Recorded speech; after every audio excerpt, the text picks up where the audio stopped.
Okay. என் பேர் ஹன்ஷிகா மரியம். நான் வந்து 10th ஸ்டாண்டர்ட் படிக்கிறேன். இந்த ஏம் ப்ளஸ் டியூஷனில் தான் நான் படிக்கிறேன். இன்னைக்கு நான் வந்து மோனோ ஹைபிரிட் அப்புறம் டை ஹைபிரிட் பற்றி நான் இன்னைக்கு எடுக்க போகிறேன். இந்த எக்ஸ்பெரிமெண்ட்டோடைய சயின்டிஸ்ட் பேர் வந்து கிரிகோர் மெண்டல்.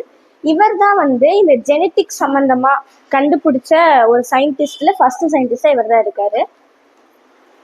ஓகே, இவர் வந்து எக்ஸ்பெரிமெண்ட் பண்றாரு எதை வச்சுன்னா பீ பிளான்ட் வச்சு. அதுக்கு வந்து இவர் ஒரு டால் பீ பிளான்ட்டும் ஒரு டிராஃப்ட் பீ பிளான்ட்டும் யூஸ் பண்ணிக்கிறாரு. அதோடைய ஃப்ளார் கலர் வந்து ஒன்னோடது ஒயிட் கலர்லயும் இன்னொன்று பீ பிளான்டோடைய ஃப்ளார் கலர் வந்து பர்பிள் கலர்லயும் இருக்கு. அதுல இருந்து ப்ரொடியூஸ் ஆகுதுல சீட், அந்த சீட் வந்து ஒன்னு வந்து எல்லோ ரவுண்டட் சீடா இருக்கு, இன்னொன்னு வந்து விரிங்கிள்டு கிரீன் சீடா இருக்கு. ஓகே, இப்போ நான் சொன்னேன் ஸ்டார்டிங்ல சொன்னேன் இந்த எக்ஸ்பெரிமெண்ட் பேரு. ஓகேவா? இப்போ மோனோ ஹைபிரிட் இன்ஹெரிட்டன்ஸ்னா என்ன, டை ஹைபிரிட் இன்ஹெரிட்டன்ஸ்னா என்ன அப்படிங்கிறது சொல்றேன். மோனோ ஹைபிரிட் இன்ஹெரிட்டன்ஸ்னா ஒரே ஒரு ட்ரெய்ட் வச்சு நான் பண்றேன்ல, எக்ஸ்பெரிமெண்ட் பண்றேன்ல, அது பேரு மோனோ ஹைபிரிட். டை ஹைபிரிட்னா ரெண்டு ட்ரெய்ட்டை வச்சு நான் எக்ஸ்பெரிமெண்ட் கொண்டு வரேன்ல, அது பேரு டை ஹைபிரிட். என்னன்னு டீட்டெயிலா வர சொல்றேன். ஓகே, ஃபர்ஸ்ட் மெண்டல் வந்து மோனோ ஹைபிரிட் கிராஸ் எக்ஸ்பெரிமெண்ட் எப்படி பண்ணாருன்னு பாக்குறதுக்கு முன்னாடி இவர் வந்து யாருங்கிறத நம்ம தெரிஞ்சுக்கலாம். மெண்டல் அப்படிங்கிறவரு ஒரு ஆஸ்ட்ரியன் மங்க். இவர் வந்து அதாவது ஃபாதர் ஆஃப் ஜெனட்டிக்ஸ்னு சொல்லுவாங்க. ஜெனட்டிக்ஸை பத்தி அதிகமா படிக்கிறது, அதிகமா தெரிஞ்சுக்கிறதுல இவருக்கு ரொம்ப ஆர்வம். இவர் வந்து பீ பிளான்ட்டை பத்தி படிக்கிறாரு. அதுல அவர் என்ன தெரிஞ்சுக்கிறாருன்னா, ஒரு பீ பிளான்ட்டோட ட்ரேட்ஸ் இருக்குல்ல, அது வந்து அதோடைய பேரண்ட் இருக்குல்ல, அது பேரண்ட்ல இருந்து அப்சர்வ் பண்ணி தான் அந்த ஆஃப் ஸ்பிரிங் வந்து ரெடி ஆகும் அப்படிங்கிறத தெரிஞ்சுக்கிறாரு. இந்த பீ பிளான்ட்டோடைய பேர் வந்து என்னன்னா பிசிவம் சரிவம் அப்படின்னு சொல்லுவாங்க. இது வந்து ஒரு பயோலாஜிக்கல் பேர்னு வச்சுக்கோங்க. ஓகே, இப்போ மோனோ ஹைபிரிட் கிராஸ் அப்படின்னா ஒரு ஜெனட்டிக்கை கிராஸ் பண்றது. ஃபார் எக்ஸாம்பிள், ஒரு ட்ரேட் இருக்கு, அந்த ட்ரேட்டை நான் ஒன் டைம் வந்து கிராஸ் பண்றேன்னா அதுக்கு பேர் தான் மோனோ ஹைபிரிட் கிராஸ். ஓகேவா? எப்படின்னா இப்போ என்ன சொல்றது, ஒரு பிளான்ட்டோட ஹைட் இருக்கு. ஓகேவா? அந்த ஹைட்டை வச்சு நான் கிராஸ் பண்ணும்போது ஹைட் டிஃப்ரென்ஸ் வேரி ஆகுதுல, அதுக்கு பேரும் மோனோ ஹைபிரிட் தான் சொல்லுவாங்க. ஓகேவா? இப்போ இவர் எதனால பீ பிளான்ட் இந்த எக்ஸ்பெரிமெண்ட்டுக்கு எடுத்துக்கிறாரு அப்படின்னா, பீ பிளான்ட் அப்படிங்கிறது வேகமா க்ரோ ஆகும், அதே மாதிரி கிடைக்கிறது ரொம்ப ஈஸி, பிளஸ் வந்து இதுல நிறைய வெரைட்டிஸ் இருக்கு. ஓகேவா? ஒன்று டாலா இருக்கும், டிராஃபா இருக்கும், ஒன்று எல்லோ கலர்ல இருக்கும், கிரீன் கலர்ல இருக்கும், இந்த மாதிரி நிறைய விதமான வெரைட்டிஸ் இருக்கு. ஓகேவா?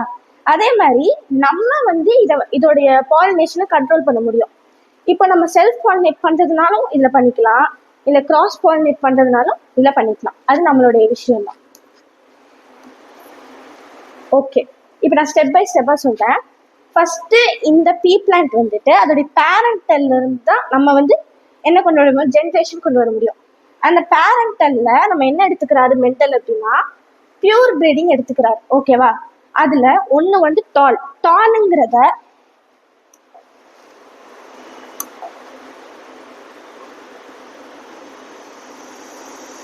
ஓகே, டால் அப்படிங்கறத நம்ம எப்படி வெரிஃபை பண்ணலாம்னா, ஒரு கேபிட்டல் டி ஒரு கேபிட்டல் டீனாலும் அது டால் தான், ஒரு கேபிட்டல் டி ஒரு ஸ்மால் டீனாலும் அது டால் தான், ஒரு ஸ்மால் டி ஒரு கேபிட்டல் ஒரு டீனாலும் அது வந்து டால் தான். எதனால அப்படின்னு நான் பின்னாடி சொல்றேன். இதுதான் டால் வர்றதுக்கான சான்சஸ். இதுவே டிராஃப்ட் வரணும் அப்படின்னா ஒரே ஒரு சான்ஸ் தான் இருக்கு, அது ஸ்மால் டி இருந்தா. இப்போ டிராஃப்ட் வரணும்னா ஒரே ஒரு சான்ஸ் தான் இருக்கு, அதுக்கு நம்ம ஸ்மால் டி இருந்தா மட்டும்தான் இந்த டிராஃப்ட் கொண்டு வர முடியும். ஓகேவா? இப்போ இதுக்கு அவர் வந்து ஒரு டால்க்கும் ஒரு டிராஃப்ட் பிளான்ட்டும் எடுத்துக்கிறாரு.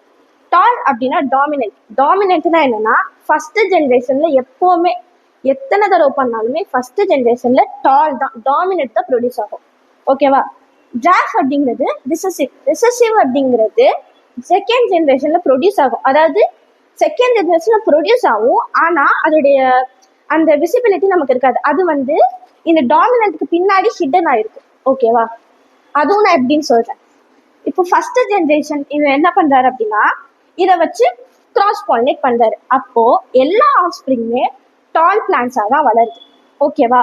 ஈவன் இவரை வந்து ஒரு டால் ஒரு டிராஃப்ட் எடுத்திருக்காரு, இருந்தா கூட டால் தான் ப்ரொடியூஸ் ஆகுது. ஏன்னா டாமினன்ட்டுக்கு பின்னாடி ரிசசிவ் வந்து ஹிடன் ஆகுறதுனால டாமினன்ட் தான் என்ன தெரியும், டாமினன்ட் தான் இருக்கிற மாதிரி நம்மளுடைய இதுக்கு தெரியும். ஃபிசிக்கல் ஸ்ட்ரக்சரா பார்க்கும்போது டாமினன்ட் தான் நமக்கு தெரியும், ரிசசிவ் வந்து ஹிடன் ஆயிருக்கும். ஓகேவா? ஸோ அதனால ஃபர்ஸ்ட் ஜென்ரேஷன்ல வந்துட்டு டால் தான் வந்து ப்ரொடியூஸ் ஆகுது. ஓகே, இந்த போட்டிருக்காங்க பாருங்க, டாமினன்ட் அப்படிங்கிறது அதோடைய ட்ரேட்டை வந்து ஷோ பண்ணுது. ரிசசிவ் அப்படிங்கிறது F1 ஜென்ரேஷன்ல என்ன ஆயிடுச்சு, ஹிடன் ஆயிடுச்சு. ஓகேவா? அதுக்கப்புறம் ஏன்னா ஒரு ஒரு ஜெனட்டிக்குமே ஒரு ஜீனுக்குமே 2 வெரைட்டி ஆஃப் ஜீன் மாடிஃபைல் இருக்கும். ஒன்று வந்து டாலும் ஒன்று வந்து டிராஃபும் இருக்கும். ஓகேவா? அதை வச்சு தான் நம்ம வந்து அந்த ஜீனை கன்சிடர் பண்ணுவோம். அதில் டாலுக்கு பின்னாடி, அதாவது டாமினன்ட்டுக்கு பின்னாடி ரெசிஸ்டன்ஸ் ஹிடன் ஆகுறதுனால அதுக்கு பேர் லா ஆஃப் டாமினன்ஸ் அப்படின்னு நம்ம சொல்கிறோம். ஓகே, இப்போ செகண்ட் ஜென்ரேஷனில் இவர் என்ன பண்ணுறாருன்னா, நம்ம ஆல்ரெடி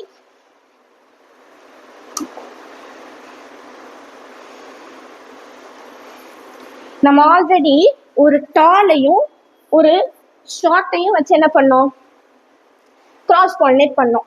அதோட நான் செல்ஃப் பாலினேட் பண்றேன். அப்படி செல்ஃப் பாலினேட் பண்ணும்போது எனக்கு 4 பிளான்ஸ் வந்து ப்ரொடியூஸ் ஆச்சு. ஓகேவா? எனக்கு வந்து 4 பிளான்ஸ் ப்ரொடியூஸ் ஆச்சு. அதுல 3 பிளான்ஸ் டாலாகவும் அதுக்கப்புறம் 1 பிளான்ட் வந்து டிராஃபாகவும் இருந்துச்சு. அதை நான் வந்து ரேஷியோல எப்படி எழுதுருவேன்னா, ஃபினோடைபிக் ரேஷியோ ஜீனோடைபிக் ரேஷியோன்னு ஒன்று இருக்கு. ஃபினோடைப்னா அதோடைய பிசிக்கல் ஜென்ரேஷன் இருக்குல்ல, அது பிசிக்கல் ஜீன் இருக்குல்ல. ஃபார் எக்ஸாம்பிள் நான் சொன்னல, இப்போ 2 கேபிட்டல் டீனாலும் அது டால் தான், ஒரு கேபிட்டல் ஒரு ஸ்மால்னாலும் அது டால் தான், ஒரு ஸ்மால் டி அப்புறம் ஒரு கேபிட்டல் டீனாலும் அது டால் தான். ஓகேவா? இப்போ நான் ஃபினோடைப்ல எப்படி எடுப்பேன்னா, இது 3மே டால் தானே. ஸோ அப்போ நான் இது மொத்தமா சேர்த்து எடுக்கிறேன் பாத்தீங்களா, அது பேர் ஃபினோடைப். ஓகேவா? இப்போ ஜாஸ்ங்கிறது எத்தனை பாசிபிலிட்டி சொன்னேன், ஒரே ஒரு பாசிபிலிட்டி தான். ஸ்மால் டி இருந்தால் மட்டும்தான் அது வந்து என்னன்னு சொல்லுவோம், ஜாஃப்னு சொல்லுவோம். ஓகேவா? இப்போ ஜீனோடைப்ல நம்ம எப்படி எடுக்கிறோம் அப்படின்னா சொல்றேன் உங்களுக்கு.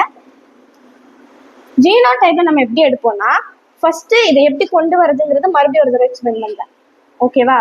2 டீஸ் இருக்கு, ஒன்று கேபிட்டல் டி ஒரு ஸ்மால் டி. இது நான் செல்ஃப் பாலினேட் பண்ணும்போது capital T into capital T அப்போ டால். ஓகேவா? அப்புறம் ஒரு கேபிட்டல் டீயையும் ஒரு ஸ்மால் டீயையும் நான் வந்து செல்ஃப் பாலினேட் பண்ணும்போது capital T into small T, அப்போ இதுவும் டால் தான். அதுக்கப்புறம் ஒரு ஸ்மால் டி ஒரு கேபிட்டல் டி நான் செல்ஃப் பாலினேட் பண்ணும்போது capital T into small T, அதுவும் டால் தான். ஒரு small T into small T, அதாவது செல்ஃப் பாலினேட் பண்ணும்போது எனக்கு 2 ஸ்மால் டி வருது, அப்போ வந்து டிராஃப். இப்போ இது ரிசல்ட்டா நான் எழுதிக்கிறேன். ஓகேவா? ஜினோடைப்ல எப்படி வந்துச்சுங்கிறத நான் சொல்றேன்னு சொன்னேன். ஓகேவா? அதாவது ஜினோடைப்ல நம்ம எப்படி எடுப்போம்னா, இந்த கேபிட்டல் டி எத்தனை இருக்கு, 1 இருக்கு, அந்த 1 நான் எழுதிக்கிறேன். இந்த capital T into small T இருக்குல்ல, அது வந்து 2 தடவை வந்து ப்ரொடியூஸ் ஆயிருக்கு. அதனால நான் காமனா 1 எடுத்துக்கிறேன். அதாவது 2 தான் போடணும், பட் காமனா அதாவது பிரிக்க கூடாது. ஃபார் எக்ஸாம்பிள் 1:1:1 4 தடவைலாம் போடக்கூடாது. ஓகேவா? அதுதான் நான் சொல்ல வரேன். நெக்ஸ்ட் வந்துட்டு இந்த ஜாஃப் அப்படிங்கிறது அது 1 டைம் தான் ப்ரொடியூஸ் ஆயிருக்கு. அதனால தான் ஜினோடைப் வேற ஃபினோடைப் வேறன்னு நான் சொல்றேன். இது வந்து பிசிக்கல் எக்ஸ்பிரஷனால நம்ம வந்து எடுத்துக்கிறோம். இதை வந்துட்டு நம்ம அதோடைய ப்ராபபிலிட்டி எவ்வளோ வருது அப்படிங்கிறத பொறுத்து தான் இது சேஞ்ச் ஆகும். ஓகே, இல்லை மெண்டல் என்ன அப்சர்வ் பண்றாரு அப்படின்னா, ட்ரேட்ஸ் அப்படிங்கிறது பிளெண்ட் ஆகாது.